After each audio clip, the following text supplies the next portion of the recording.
The U.S. military announced this week that it will begin a new $75 million training program with Yemen's counterterrorism unit in their country. The effort will mark the first time the United States has trained the counterterrorism unit, which has traditionally focused on protecting Yemen's capital. Under the plan, the training would begin in the next few months, and the Yemenis could more than double the size of their counter-terror force, which now numbers about 300. The plans come as Yemeni police used truncheons to stop protesters, many of them university students, from reaching the capital's central Hada Square. Witnesses say plainclothes policemen wielding daggers and sticks also joined security forces in driving the protesters back.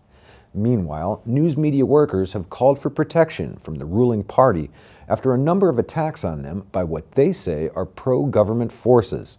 A meeting of the Yemen Journalist Syndicate, which included people working in all fields of the news media, including journalists and camera operators, said they are forces determined to undermine their efforts to report the current unrest.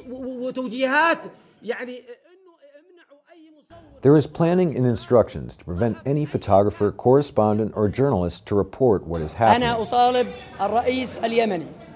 I asked the Yemeni president to take the initiative immediately to protect journalists and to start guiding those who make wrong judgments from the loyalists for the ruling party who are corrupt and only concerned with their own personal interests.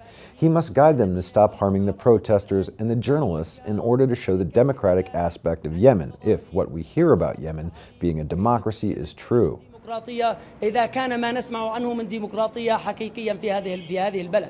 Several people have died in protests against the 32-year rule of Yemen's President Ali Abdullah Saleh. Protesters say they want an end to poverty, unemployment, and corruption.